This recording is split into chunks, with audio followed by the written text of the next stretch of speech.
There was a time I hated mornings, not because I would wake up tired, but because I had no purpose and claimed that I wasn't a morning person. When the alarm went off, I would just hit snooze and scroll through reels and my messages. Then I used to just rush through the day chasing the next task. This would make me super tired and anxious. One day, I started reflecting on my mornings and why they suck so much. Nothing really came out of the reflection other than just making a small change of maybe just not using my phone first thing in the morning. This small change was so impactful that it started helping me make other small changes throughout my morning routine as well. This took me from a person that hates mornings and felt anxious before breakfast to a person that looked forward to the day as a calm human being. You can always follow my changes that I did to my morning routine or tweak it to fit your unique needs. But you need to follow this one foundational rule: no phone first thing. Step number 1, wake up in the morning at the same time every day. And have your phone in another place in the room where you physically have to get up and turn off your alarm clock. This works because you remove the hardest barrier of the day, which is just to get started. When you get out of bed, you already started and momentum follows. Step number 2, give yourself and your mind the first 30 minutes of the day, and then you can do whatever you want. Please keep your mind free of everyone and everything for the first 30 minutes during your morning routine. Just get up and be there with yourself during this time. It literally gives you clarity. Step number 3, wash your face with cold water. I always thought I needed to do something very dramatic, like take a cold shower first thing in the morning. And when I tried this, I hated it. I hated it so much that I would dread getting up in the morning and I would just doom scroll in my bed because of it. But you see, you don't have to do extreme stuff like that, like you're David Goggins. Just tailor this to you. So instead, I tried something else. Just started putting my face in cold water instead. And guess what? That was fun and doable, so I actually stuck with it. You see, comfort is very clever.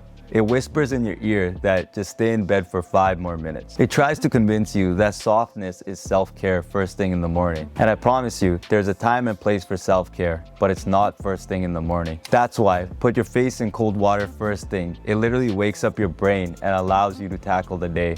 Studies show that cold water exposure in the morning boosts your baseline dopamine for a couple hours, so you don't need your coffee till later. So if you don't trust me, at least trust science. Step number 4 is skincare routine and some stillness. Just be with yourself in stillness for 5 minutes during or after your skincare routine. I use snail serum in the morning, so when I apply it, I wait for it to dry for 5 minutes. So I just sit on the toilet for 5 minutes in stillness doing breath work. Sounds boring, eh? That's because we forgot how to just be still. We're trying to create distractions for ourselves like it's oxygen, but I promise you, clarity only comes in when you're still. There is ample amount of research for your attention and your focus where multitasking is actually bad for them. So learn to just sit still, meditate, or pray for a couple minutes in the morning. I sometimes even just visualize the day here if I hadn't done it the night before. Because if you don't direct your day, the internet will.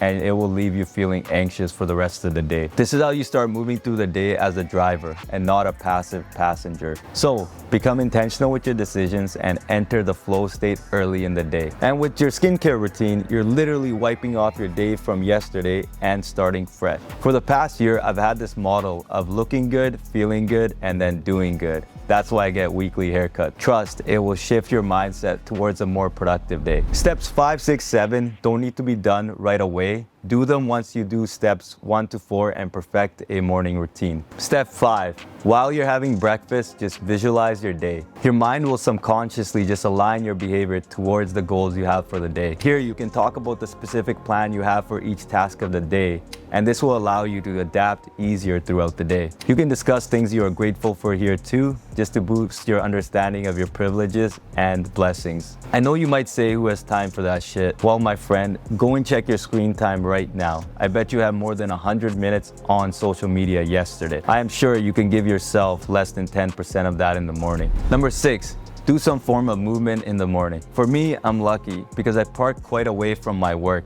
So I have to walk a lot in the morning to get to work. Or on my days off, I just do push-ups and just get the heart rate racing. Why do I do this? Because movement creates momentum. Think about it. If you don't get up to stop your alarm clock first thing in the morning, you're gonna be stuck in bed for another 30 minutes. Motion literally creates clarity. It creates confidence. It gets rid of that groggy feeling first thing in the morning. I'm not saying do extreme things like a 5-kilometer run every morning or doing a strength training session before the sun's up. I'm just saying, do some form of movement just for 5 minutes. This will instantly shift your clarity. Step number 7 is to have a breakfast high in protein, high in healthy fats, and low glycemic carbs. You don't have to do this for the first few months. I know I didn't. Just do it when you're ready. What I do here is I have a high protein Greek yogurt with some blueberries and apples and a 3-egg omelet with some almonds and walnuts on the side.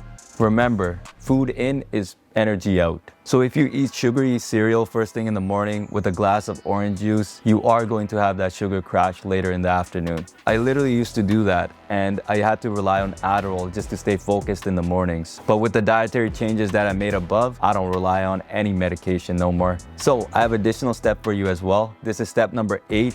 I am trying to implement that as of tomorrow, and I'll keep you posted in my lives how it goes. So step number 8 is create before you consume. I usually end up getting a writer's block for my content during my deep work sessions. So I was thinking of doing this during breakfast first thing in the morning. So let's see how that actually works out. I will keep you posted in my lives and my deep work sessions. And lastly, please remember, this does not have to happen overnight. You are 100% not going to make all these changes tomorrow morning for the rest of the week. And if you try that, you're probably going to burn out. So please be intentional and start making these changes one by one. This way, your mind will start to rewire and start accepting more further changes to your morning routine. That is what happened to me, and now I'm more productive in my mornings than ever before. And I say I'm a morning person. You are not the people you aspire to be like. I used to follow the morning routine of multiple influencers, and I always failed and burnt out. It wasn't because I wasn't trying hard enough. It was because it wasn't tailored to my unique circumstances and my life. So use these steps as a guide, but tailor it to your unique self and your unique circumstances. The only thing that's foundational is no phone first thing in the morning, and watch your life transform piece by piece. Let's continue to grow together.